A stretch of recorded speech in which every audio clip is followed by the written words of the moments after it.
Hello, everybody. How you doing? This is Dr. John Gray, and I am coming to you on behalf of Stockton University's Doctor in Leadership program. We affectionately call the LEAD program because that is what we're all about. We're all about grooming and training leaders who are going to go out and make an impact and a change in this world.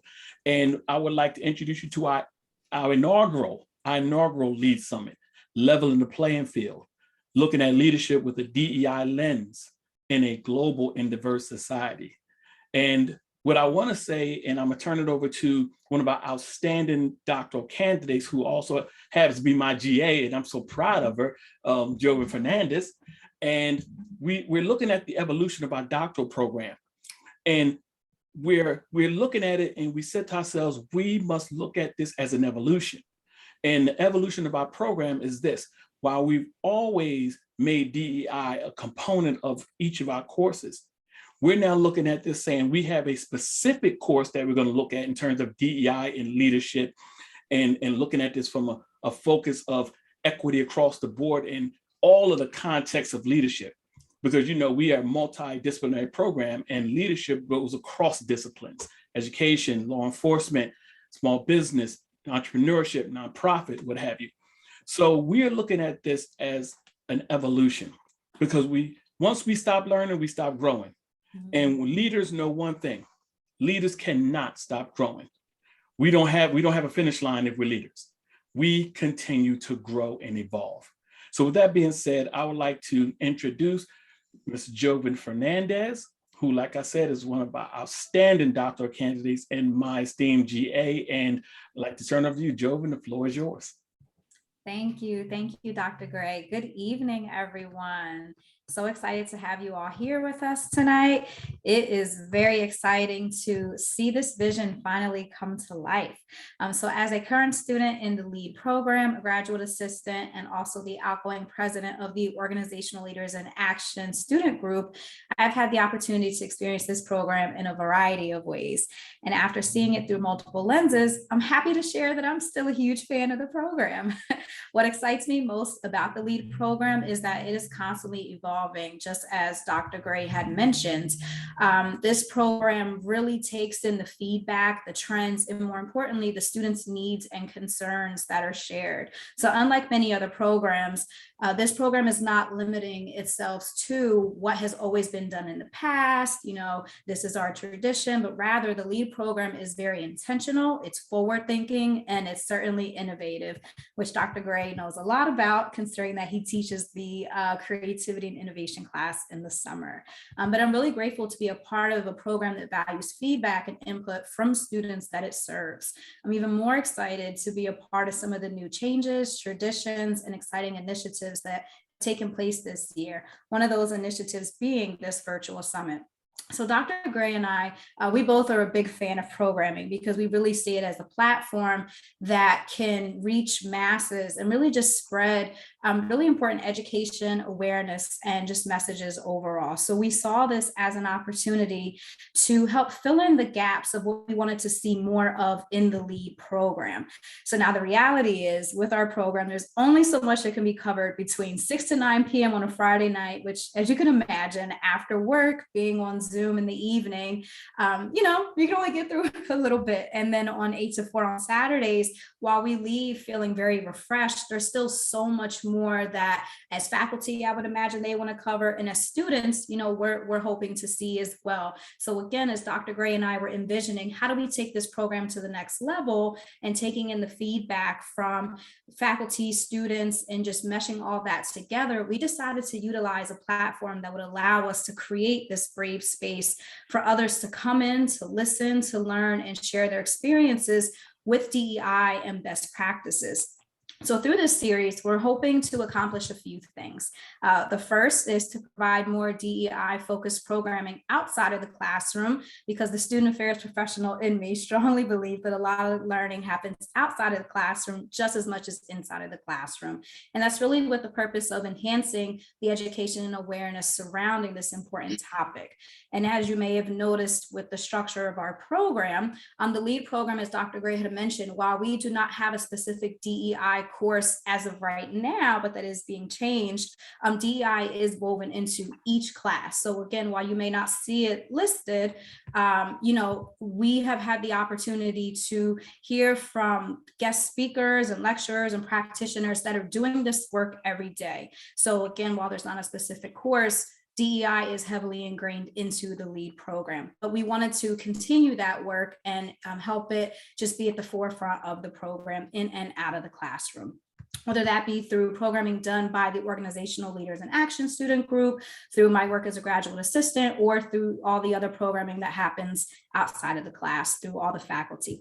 We also want to use this summit as an opportunity to re-engage with our alumni. So you'll see later this week, we'll actually have an alum host one of these sessions, and also really connect with our Stockton community and university partners. So through this week, we're hoping to really connect with not just prospective students, current students, but all of our partners that we work with through the university.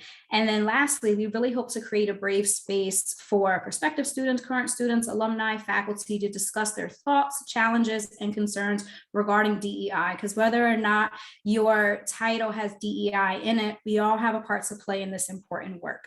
So this discussion will be really helpful for the faculty and the program staff, including myself as a graduate assistant, as we work towards advancing the organizational leadership program's DEI efforts to help our students become more equipped to lead in the organizations and communities that they serve.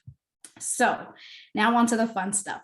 As we begin this series tonight, I'm overjoyed to present our keynote speaker, who I actually had the privilege of meeting during a staff professional development session that we had where I work.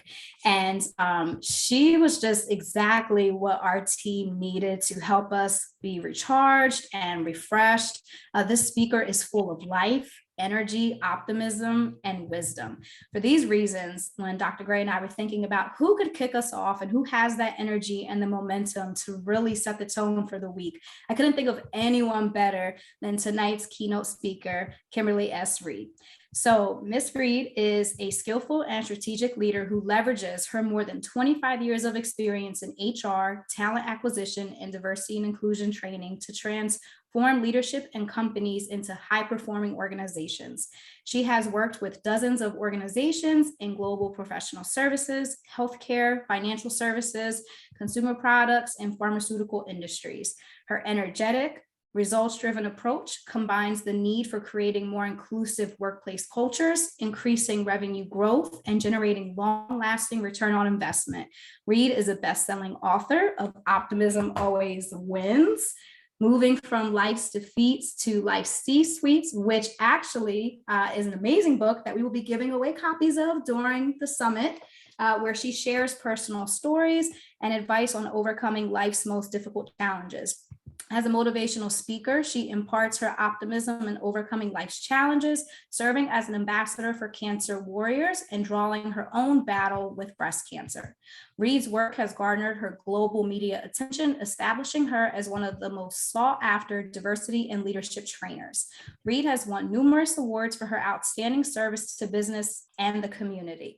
Some of those awards include the 2022 Power List Top 50 Chief Diversity Officers for Color Magazine, the 2020 Dr. Martin Luther King Jr. Salute to Greatness Award, Ambassador Global Diversity, Equity, and Inclusion, the 2020 Game Changer Community Service Award for Entrepreneurship, Diversity, Equality, and Inclusion Impact, Top 28 Black Leaders for their impact on diversity and inclusion, Color Magazine, Top ROI New Jersey Influencer and Honoree, the 2021 Philly Power Woman, Top 50 Global Chief Diversity Officers, Color Magazine, and Core Magazine Top 100 Most Influential Blacks. Clearly, Ms. Reed is a powerhouse. Reed is an active member of her community, serving on several professional and not-for-profit boards as a member, executive council member, and chair. She is also a member of the Links, Inc., one of the nation's oldest and largest volunteer service organizations of accomplished, dedicated African-American women who are active in their communities, and a member of Alpha Kappa Alpha Sorority Incorporated with over 300,000 members globally. She is a lecturer at the Wharton School and Howard University School of Business, Executive Education, EMBA programs.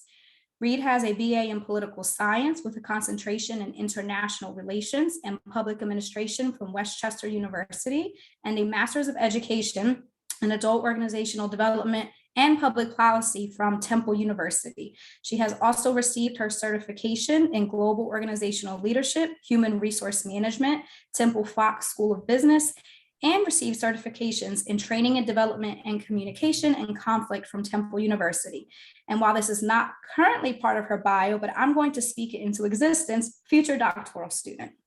Tonight, I present to you award-winning global diversity, equality, inclusion, and belonging strategist, trainer, author, and ambassador, Kimberly S. Reed. Oh my Joven, I tell you, you are just simply amazing. Thank you. Thank you.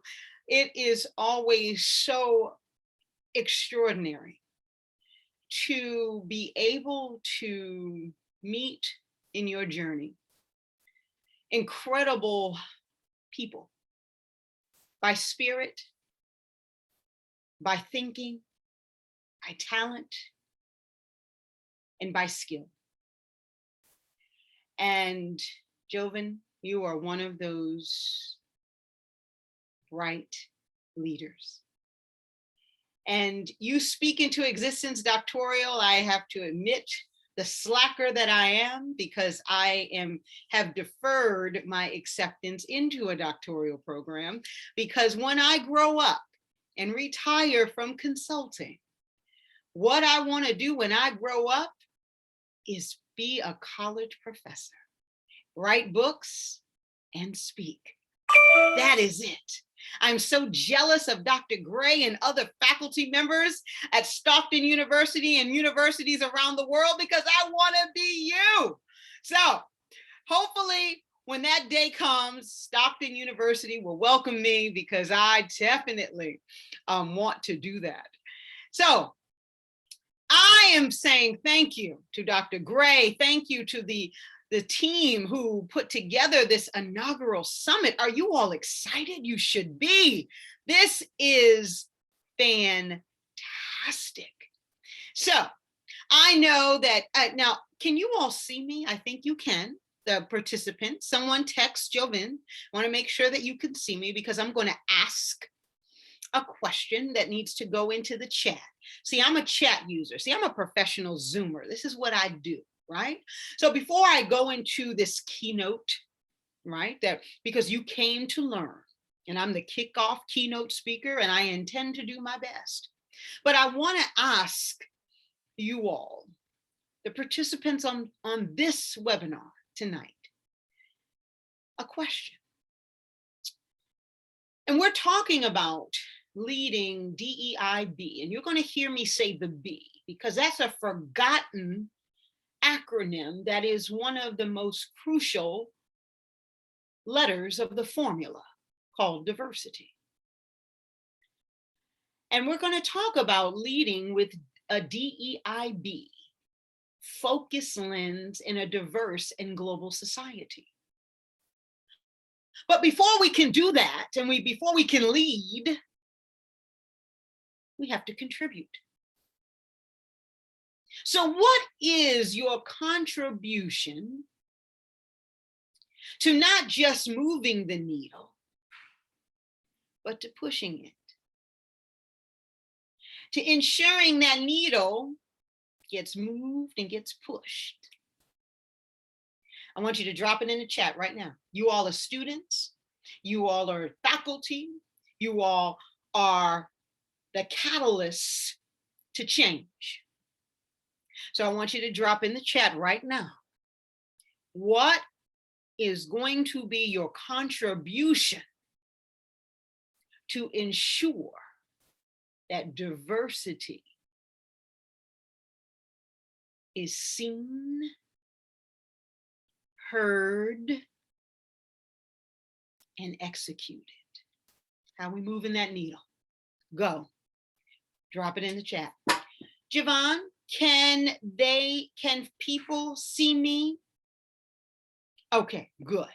Because I see you. You're on the big screen. So I just wanted to make sure. All right, good. Javon, thank you for dropping that in. What is going to be your contribution? Excellent. Good, good. And Javin, you're going to read those to me, because if I can't see them, I want you to read those to me when we're done, okay? When it's done. So here we go. So when we're talking about leading with a DEIB focused lens in a diverse global society, for global business leaders, the pandemic is proving to be one of the greatest leadership tests of their careers.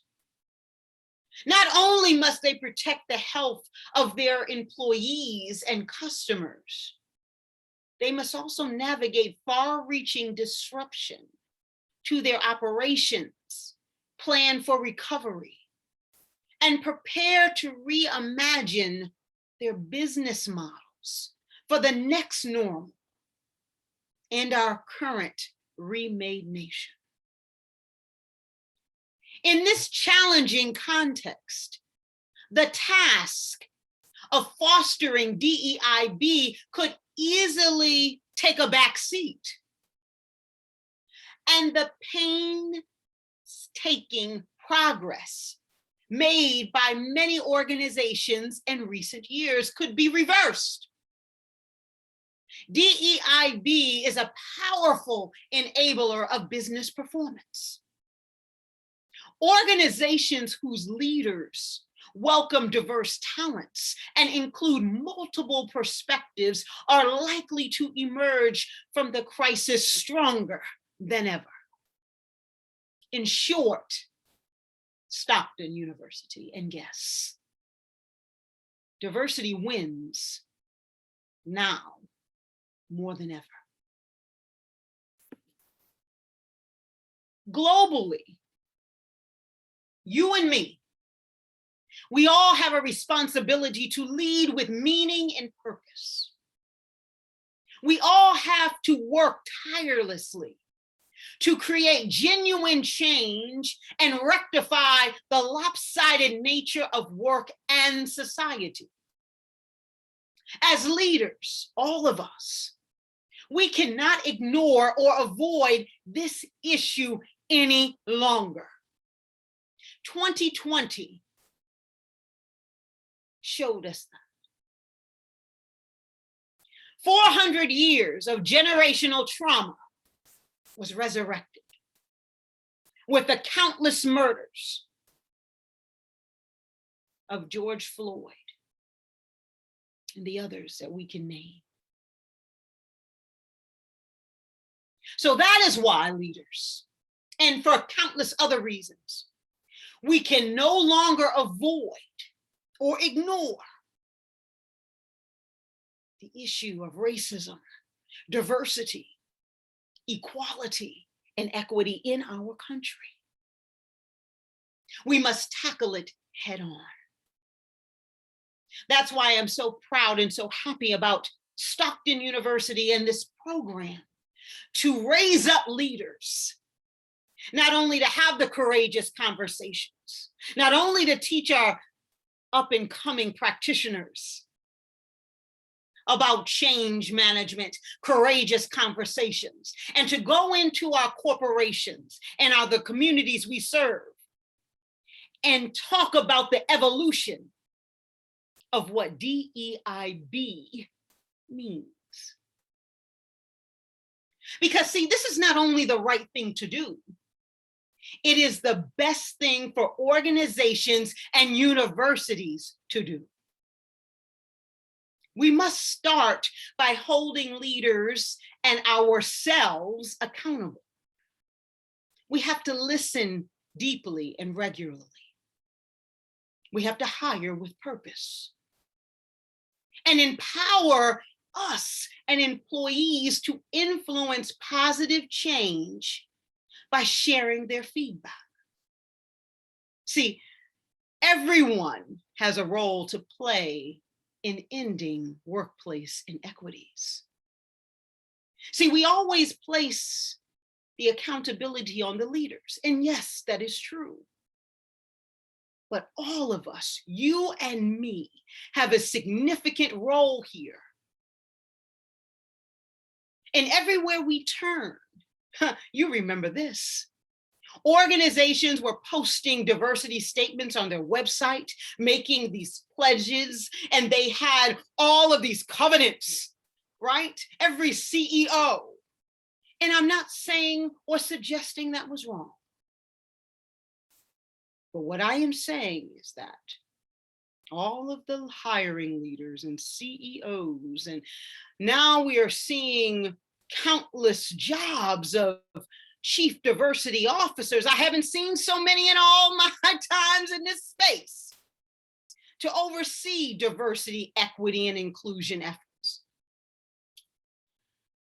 But we're forgetting the B. Because at first, we made them corporate buzzwords, but they are not. And they're not leadership trends. They represent the non-negotiable pillars on which strong cultures must be built. See, not only is the world opening up now, but it's to include equality as a primary tenet for many corporate brands and entities. But guess who is starting to demand diversity as a prerequisite? Us, consumers. Leadership positions, brand representation, and even opportunity for investment can differ greatly for people of color, particularly women. Inclusivity is just isn't directed at attracting, maintaining, and supporting current employees with some of our most top brands and top universities. See, this critical piece of any company's or organization's mission can also impact the way consumers, us, view a brand, services, and or products. See, you all see why now it really matters? Simply put, the world is valuing diversity and equality more than ever before. And this is playing a huge role in customer decision-making because now we're talking about the dollar. See, you all are saying, you know what, Kim, we're Stockton University, that's right. But you all will work or do work for corporations. We're talking about a global society. See, we always talk about diversity as a silo or something small. DEIB is bigger than all of us. It impacts our buying power. It impacts our growth as a country, a nation. It impacts health equity in this global pandemic in which we are still dwelling in. It impacts our learning. It impacts our children. It impacts everything in life's DNA. And in a recent study by the Center of Talent Innovation, it found that diverse companies are 45% more likely to increase their market share on a year-over-year basis. And we're still convincing leaders of a business case. But let me tell you, when we talk about this type of research, because I'm speaking to university folks. See, this metric covers a variety of factors, right? Because we're talking about 45% so we're talking about diverse companies. 45% are more likely to increase market share over a year-to-year basis. So when we talk about this metric, it includes a couple of things. Two-dimensional diversity. And what does that mean? I'm glad you asked. Example is gender, identity, and work experience. That's one. Two are inherent traits. That is gender identity, ethnicity, sexual orientation, etc. The third are acquired traits, which are experience, innovation, professional status, etc. Diversity stems from a wide range of criteria and metrics that you just heard, that when applied congruently, can create a completely new and innovative corporate culture. And see, customers, consumers, they notice these changes more than brands might expect. And see, we're noticing this more in the last 2 years, more than any time in the last 20 years. It's a long time. So because I came to a university and I'm kicking off this virtual summit, now, of course, it's 6:33, but I need you to get your pen and paper out. I'm still a lecturer at heart. So you're going to need your pen and paper or your iPad or your device, because here's where we get into some lessons. The first is you have to recognize the shift in global understanding of D&I. So I took out the other acronyms for this point, because there is a shift in global understanding of D&I. Why? There's a growing significance placed on creating environments where a variety of different voices are engaged and heard. These voices come from people who may or may not be of the same gender, race, or ethnicity. This new way of thinking about D&I focuses on meeting the needs of the individual and not so much of an HR-centered initiative.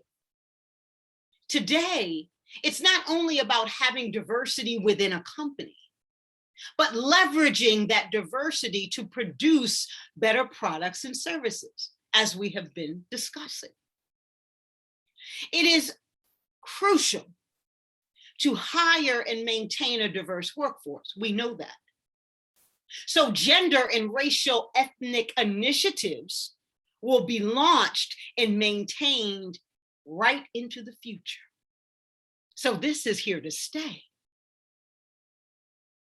Number two, diversity, equity, equality, inclusion, and belonging are everyone's responsibility.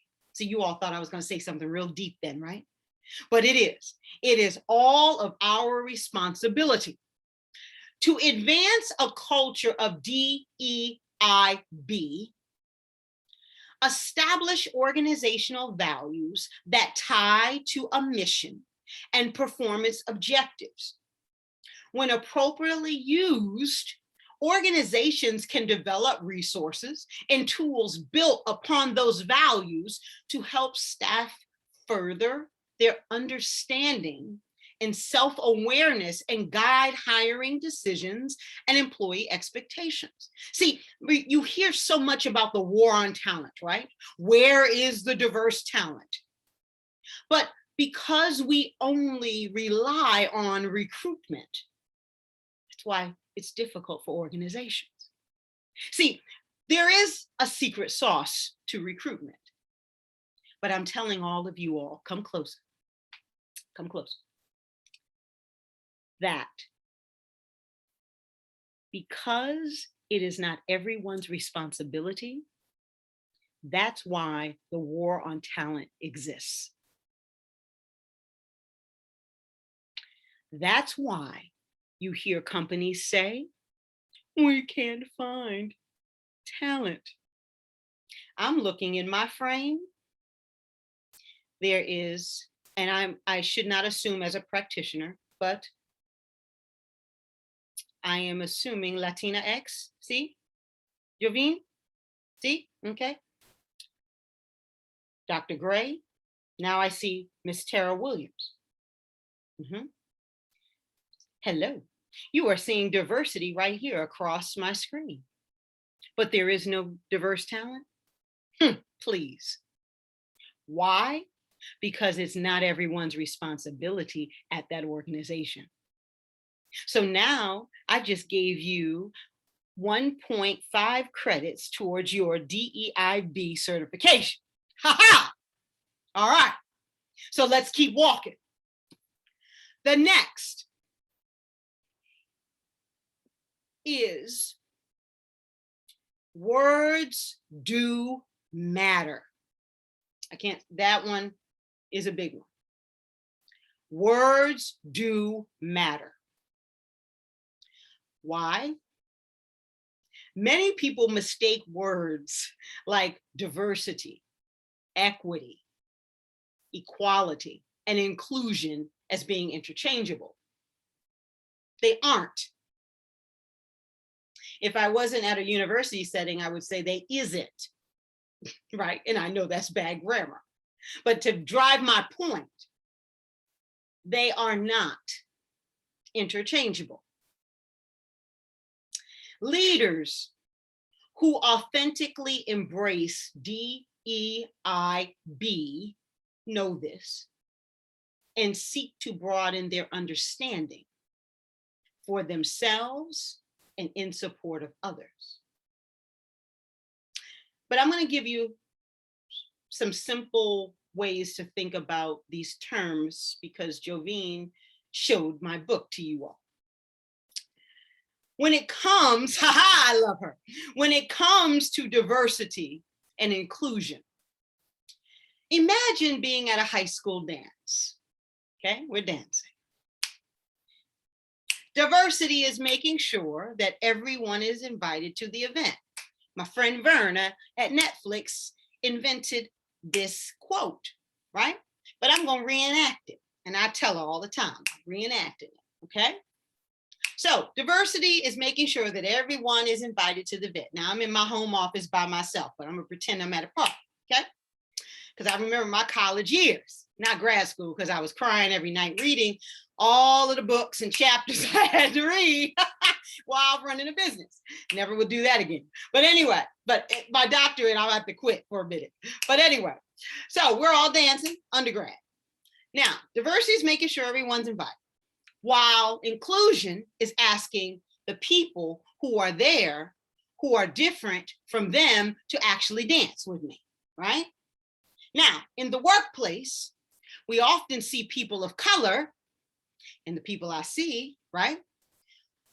Women or those with disabilities invited to the planning table.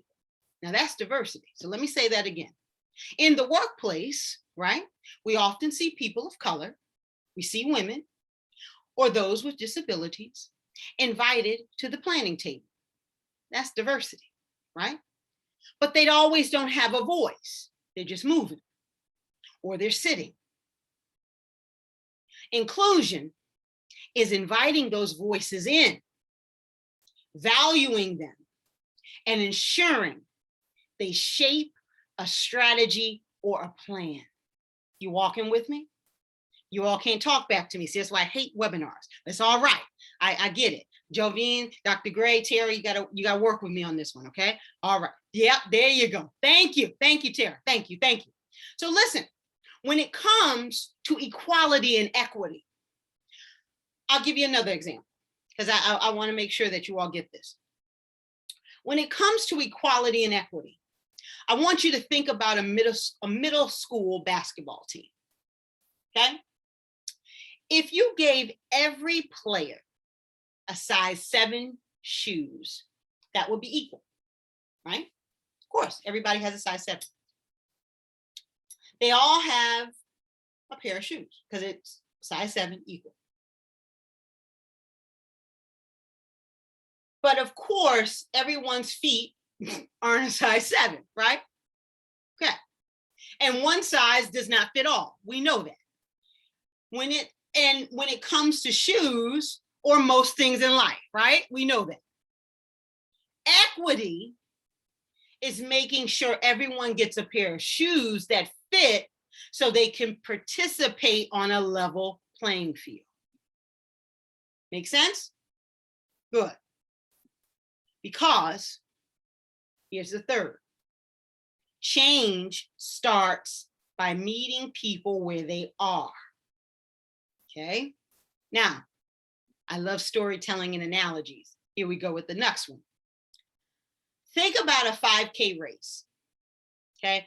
I'm a slacker. Oh, you all can't see it. I just ran a 7.6K. I'm getting it. But this was the first step and I still passed out, but whatever. So I want you to think about a 5K race, right? Some people go out and run 3.1 miles any day of the week with ease. And that's good. Rock on, because it ain't Kim Reed. Saw that? That was the last medal I'm getting. Others, it was for charity, cancer charity. Okay, 9 years, almost 10-year survivor. I do it for the warriors. Okay. So some people, like I said, they can go out and run 3.1 miles any day of the week with ease. Others may be unable to run for 30 seconds without stopping. That used to be me. But inclusive leaders understand that different people are at various places along the continuum in their journey. Introducing enhancements to an organizational culture takes time and conversation. Authentically committed leaders identify where people are and create safe spaces for dialogue and engagement. They have the courage to have uncomfortable conversations, i.e., courageous conversations with their employees, with their staff, with their leaders, with the board, with their partners about issues, and are not afraid to raise challenging questions. That's what inclusive leaders do. Next, there is no finish line. Dr. Gray said it. He peeked at my notes, and that's what he said. You stole my thunder, Dr. Gray, but there is no finish line. You are absolutely right, my brother. Each of us, we are continuously learning. No matter who we are or where we came from, this work is complex and multifaceted. There is no way to address everything overnight, and you're not going to do it in my talk today or even this week. And certainly without making mistakes along the way. I made plenty.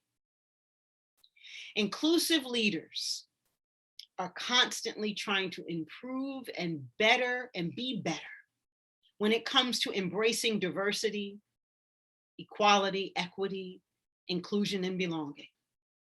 Working on it, prioritizing their focus on it, and ultimately building and strengthening a long-term culture of DEIB to change the future. And since, as I mentioned, we're in a university setting, I just want to look at a few more lessons. DEI, this is the continuum of the lesson. DEIB has become much broader and deeper, and equity has taken center stage. What do I mean by that? More and more organizations are committed to bringing DEIB to life, literally to have it jump off the pages that they have been gathering dust on the shelves. You all know that before 2020, that terrible month of May 2020 was dust. And there's a huge shift now, is a greater focus on equity and fairness and how a lack of both impacts diverse people in such a significant way. Equity matters so much that there is a professional development firm called Center for Creative Leadership believes that placing equity before diversity and inclusion is a better approach. So when I talked about these terms and I told you about them interchangeably, and I told you they weren't. Remember, without equity, efforts to promote diversity and inclusion are allowable, but not sustainable. To enact equity is to provide all people with fair opportunities to attain their full potential. It is not enough to simply focus on internal organizational inequities. Equity is personal.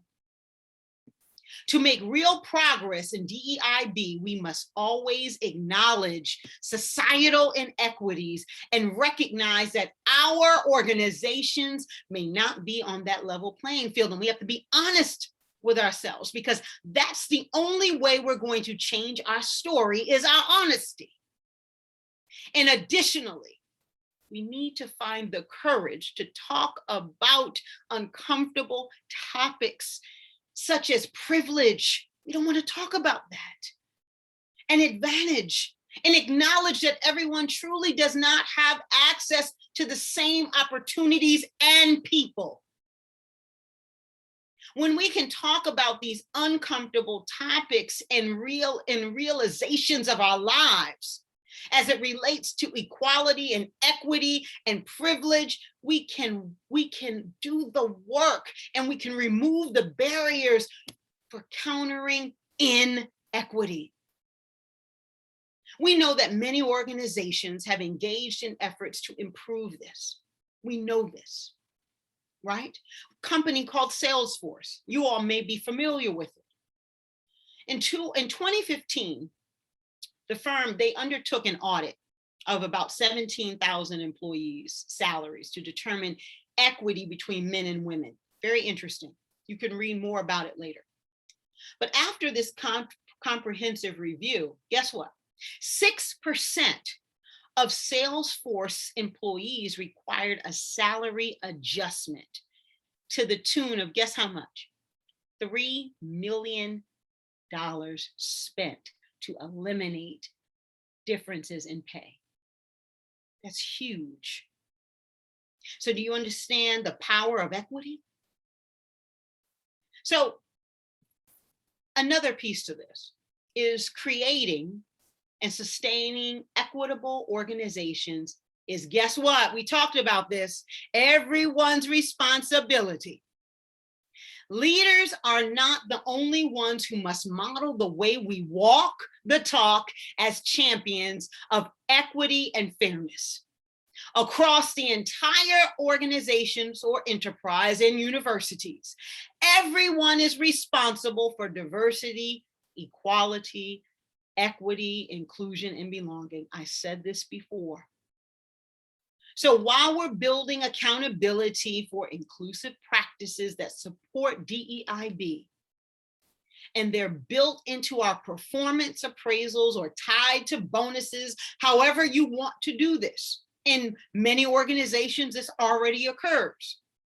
The journey to building commitment to inclusive and equitable environments must include a commitment to personal growth and self-awareness about such things as, guess what? Unconscious bias and other roadblocks to a sustainable DEIB strategy and corporate culture that may not promote sharing, openness, transparency, and trust. See, this requires an ability to examine ourselves and to work to uncover these roadblocks that get in the way of fairness to all. Organizations can have hundreds of policies, because they do, and they have processes galore. But yet when it comes to people that do not have the opportunity to experience them and see the impact of those opportunities on their personal growth and development, equity loses its impact. Equity, as I mentioned, is personal. Equity goes a long way towards supporting and creating inclusive environments. We cannot say that enough. So I want you all to remember this. We are on a journey to building greater awareness and support for DEIB. No question about it. It is important that you and we understand that we may be different. We may be at different places in our journeys and understanding. That's okay. Some of us may be beginners and some of us may be certified and been doing this for a very long time. Or just learning about the impacts of equity versus inequity, for example. But some of you may feel that you have a lot to learn. And you do. I do. But some of you may just say, you know, I don't think that all of this is warranted. That's your opinion too. And that's your right to feel that way. Because I have some clients that their leaders believe that. But wherever you are on your journey, if you're open and curious to learn more about the lived experiences of those around you, you might find that your ability to be supportive of DEIB continues to grow, regardless of where you are. Be gentle and kind to yourself as you embark on this journey of learning. But if you're ready to learn more, deepen your learning journey, here are some things that you can do to support DEIB in your university today. 1, realize that the playing field is not the same for everyone because of bias and other systemic inequities. 2nd, try not to take it personal. We're all in this together. Some of us do really have it hard. Some of us get attacked often. And when we share perspectives about our journeys, just listen. Support us.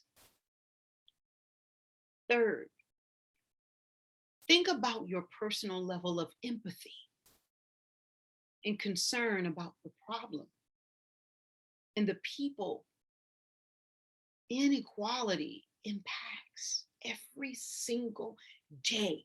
Every single time they get in the car, every single time they walk in the mall, now with the mask. Examine your personal feelings and reluctance to acknowledge inequities if you feel this way. And what this may mean to your journey towards building your awareness and support for DEIB within your own self, your own university or the organization. Be accountable. And being accountable means listen to people, understand their perspectives, all of what I just described, and the actions that you need to take. In this journey, guys, you've heard it before. It's a marathon, not a sprint. You've heard it before. You're going to hear it from me. And it requires long-term commitment. During this past year, it was impossible to turn on the television and not see a story about an organization making a significant faux pas as it relates to DEIB. And the culprits, we know, were large, respected organizations with heavy brands, right? And we still found them doing what they've done. So how we approach DEIB cannot be viewed as a static process, but one that is constantly changing and that requires continual innovation to meet the needs of an ever-changing workforce. It is important that we are thinking of how the demographics within our organization are changing, which implies that we must understand the needs of our diverse population are ever changing as well. So I see the time and I'm bringing in the plane. But before I do that, there are rhetorical questions that I want you to ask yourself right now as you cleanse the mirror. We all have a commitment to diversity, but there are key questions that we can all ask ourselves on a regular basis to foster a sustained commitment to equity. Include: 1, how are we engaging each other with ourselves to continue to challenge our perceptions about DEIB?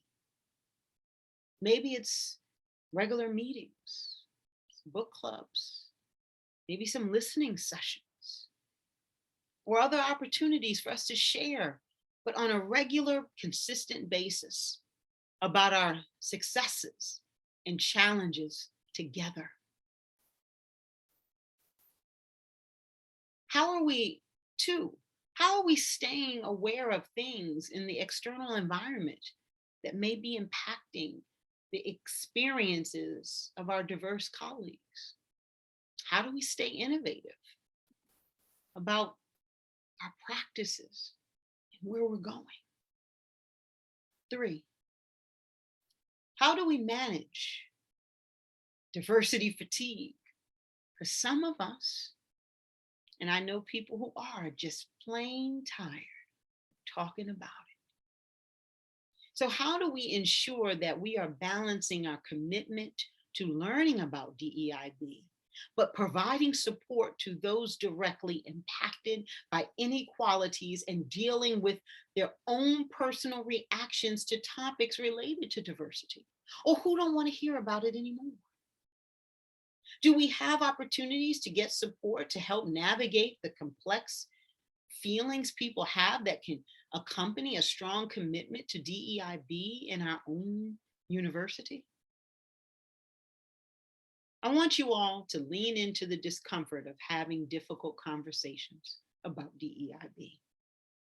If you are a leader, you will have to find ways to mitigate any anxiety you may have if somebody wants to talk about an issue related to diversity. Whether you are a leader or not, you got to dial up that empathy and emotional intelligence. You got to listen to understand and always speak from your heart.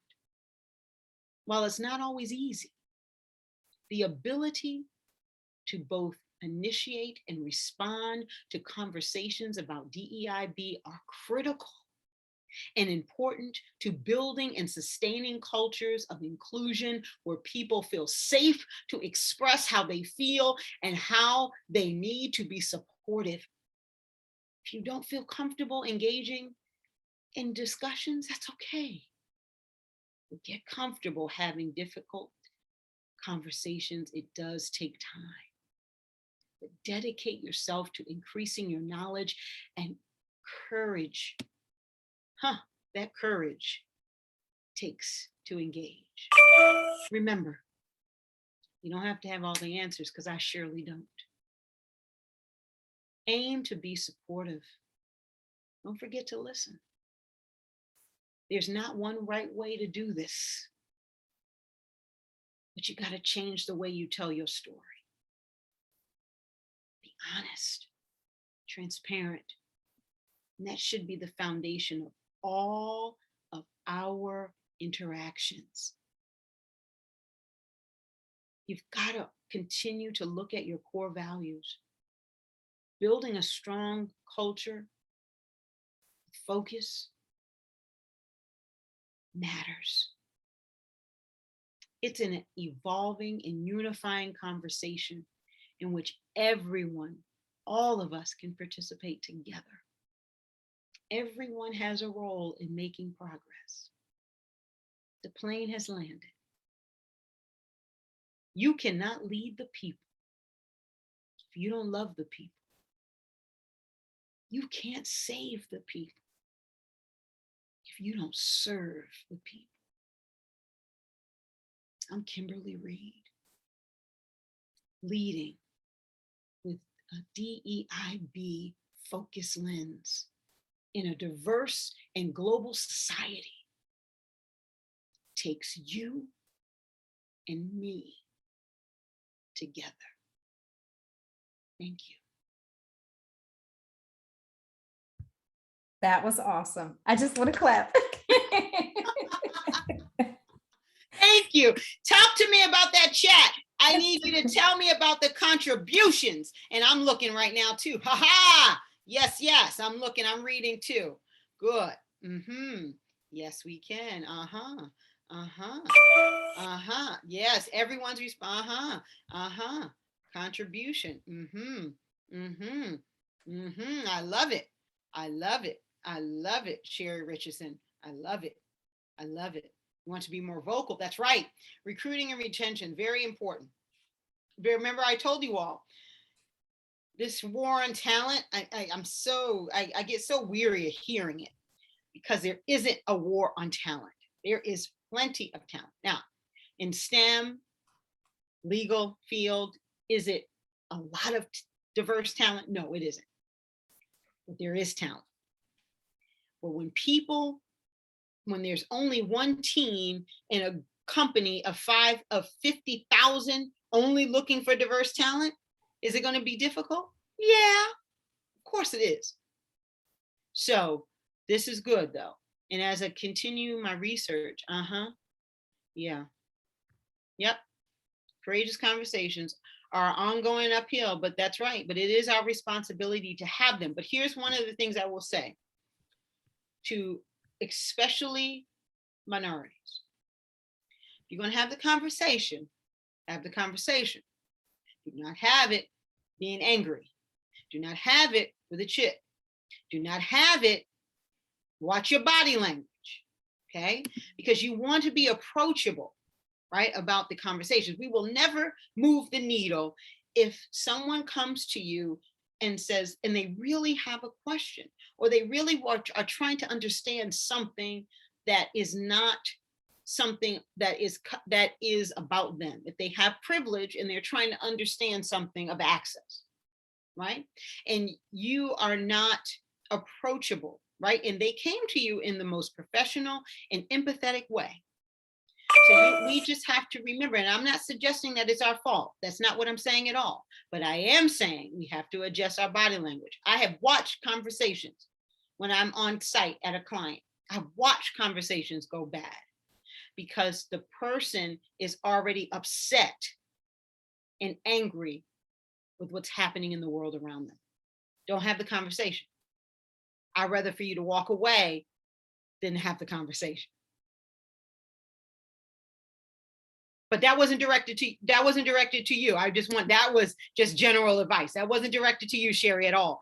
But that was just general advice. But I love that you want to continue to have courageous conversations. Good. That's excellent.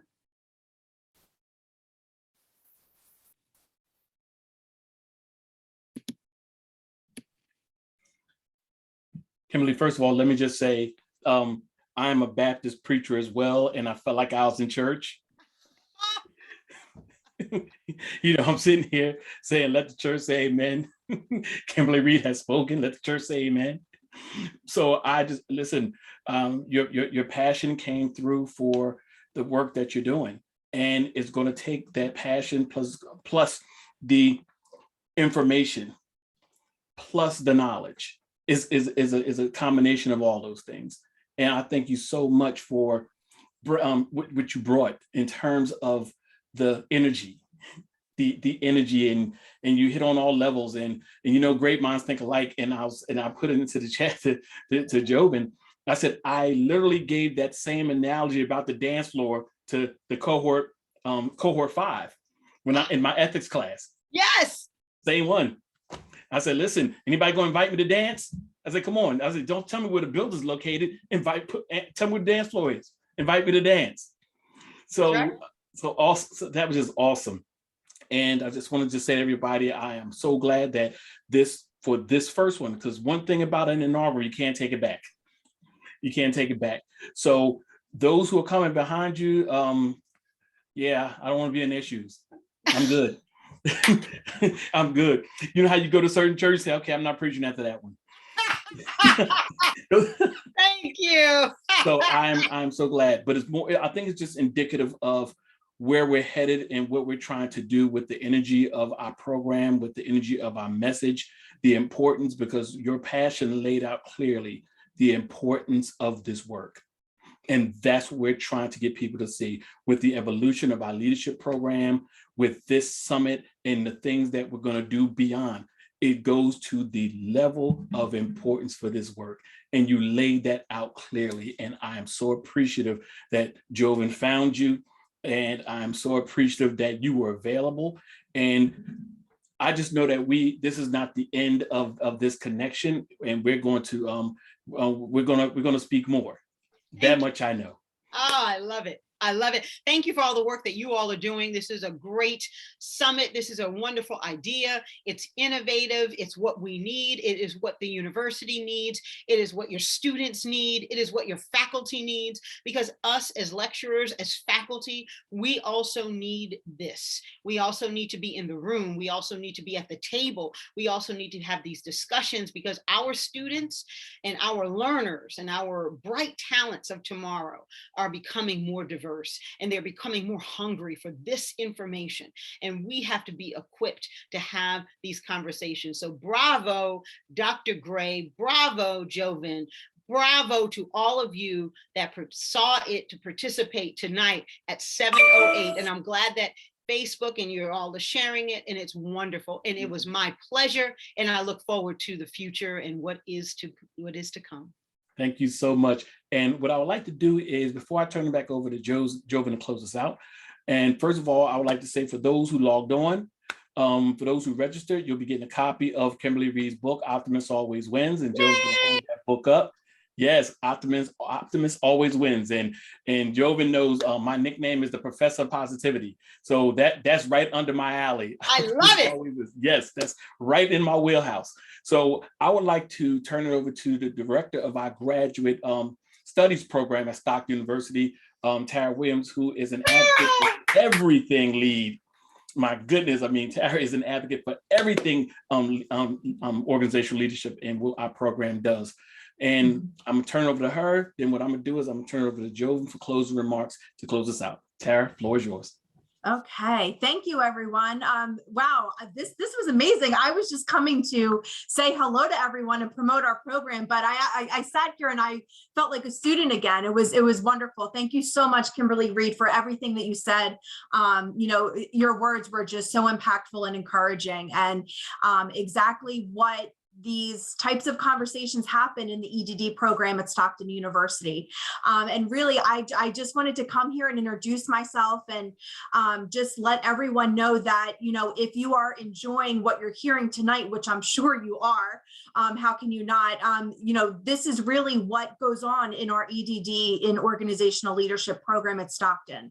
You know, these dynamic conversations, these important conversations, this is exactly what our program is about. And I really just wanted to come on and promote our program and just give you kind of like a next step. If this is something that you are really wanting to get into is formal education in, you know, DEIB or, you know, anything in organizational leadership. And we have a wonderful program at Stockton, EDD in organizational leadership. I'm sure you've heard about it this evening. We are currently accepting applications for our fall 22 cohort. And if you want more information, please go to our website at stockton.edu/grad. You can click on graduate programs, find the EDD program listed, and it'll give you everything you need for the application, links and writing samples and transcripts, everything you need for the application. So like I said, if you want to continue this conversation, if these types of conversation are exactly what you're looking for to really elevate your career, elevate, yourself and your self-learning, anything you want to do in organizational leadership, especially with DEIB, which is going to be a real focus of this program, which is so exciting and so needed and timely and relevant and all of those things. So thank you again for having me for this brief time. I really just wanted to kind of, give you next steps into, applying for our program and learning more about the EDD program. So thank you all for having me, and, have a great night. Thank you. Joven, before you come on, I just want to just say one thing. Our program was initially founded on the UPenn model. The UPenn model brought in the leaders of their field to come in as guest lecturers. For example, we have four classes a subterm, and we have 1 to 2 lecturers that come in who are leaders in the field to bring their expertise and to our cohort. And with that being said, I talked about the evolution of the LEAD program, where we're literally going to have a course designated entitled Diversity, Equity, and Inclusion in Leadership. And I know Joe is going to talk about that a little bit more, but Kimberly Reed, as one of the leaders in the field, expect a phone call from me so that you could become one of our lecturers for a weekend. So just know that it's coming. Okay. Phone, email, LinkedIn, whatever. Love it. Just know he said it on the record. I love it. This is being recorded. Absolutely. This is being recorded. I got you. I got you. So I thank you for the expertise and passion that you bring, and I know that future students will be served well by that same passion and energy and wisdom that you bring. So, Joven, the floor is yours. Awesome. Well, thank you. Where is this going? I'm sorry, Joven, before you talk, where it says live on Facebook, but what page I'm looking for so I can share it? It's on my page, John E. Gray. Got it. Yeah, John E. Gray. Yep. Okay, sorry about that, Joven. Go ahead. No worries at all. Thank you everyone so much for this fruitful conversation tonight. There was so much that I took away from this. For those who know me, you know that I'm a note taker and I write down almost everything. So I have like a page and a half worth of notes, trying to get everything in really quickly. But I just want to say a few things. One is that as Ms. Reed shared, there's no way that we'll address everything tonight or even in this week, which is why we encourage you to join us as we continue on this DEIB journey now and in the future. You don't have to be a current Stockton student to participate in these opportunities, whether they are in person or virtual. However, if you haven't picked up yet through my own remarks, Tara's remarks, Dr. Gray's remarks, this interdisciplinary program provides a well-rounded doctoral education that really prepares you to be an effective leader. It is amazing. I'm a huge advocate of the program, as I shared through my experience, not just as a student, but also as a graduate assistant. And with given the opportunity to serve on the executive board for the student group. Often when we think about serving in a student organization, we look at it from the lens of, oh, that's something you do as an undergraduate student. But I have found more fulfillment serving in a position like that in this doctoral program than I did when I was an undergraduate student doing that kind of work. And this is coming from someone who worked in student activities for 5 years. So I say that wholeheartedly, that in this program, you really have an opportunity to exercise that leadership ability and take what you're learning in the classroom and put it to practice through a variety of different ways. But just to also add on to that, what was also shared is this work is everyone's responsibility, not just those with a DEI title. And that is exactly why, if you stick with us throughout the rest of this week, you'll see that we have a well-rounded slate of speakers who are going to speak on the importance of diversity, equity, inclusion, and belonging. And we did throw the belonging in there on Thursday. So you'll hear about inclusion and belonging from our guest speaker, Terrence Jones. But we are excited for this. We hope that you will continue to join us and really see how you can move the needle and really contribute to making this a part of your work, because it's not just those with the title, but it's each and every one of us. And then lastly, I just want to share, speaking of making mistakes along the way, as Ms. Reed said, earlier I shared that the LEAD program does not have a DEI specific course. However, I stand corrected, as Dr. Gray elaborated.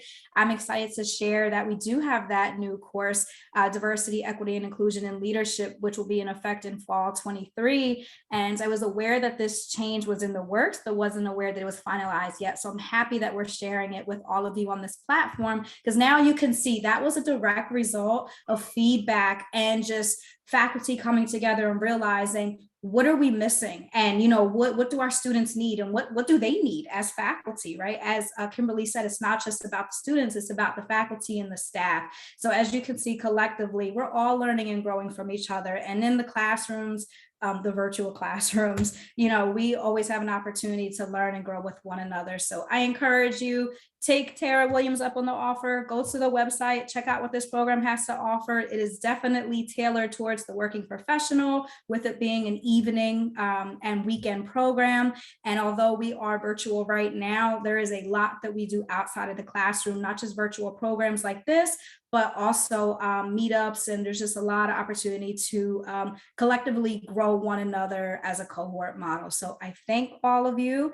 And for tomorrow's session, we will be back on here, same time, 6 p.m. Tomorrow, the session will be led by Dr. Marquetta Alexander, who is an alum of the program. She is the current Director of Diversity and Inclusion at RWJ Barnabas Health, and she will be leading a discussion on diversity. So we hope that you will join us tomorrow evening. And for those of you who are not able to join us in live time, all of these sessions will be live streamed and they'll also be recorded. So if you registered, we will certainly follow up and send you a link, but feel free to drop messages in the chat, watch this at your own time that's convenient for you. We would love to hear from you and stay connected and see you at future events. So with that being said, thank you all. We hope you have a wonderful evening and we hope to see you later this week.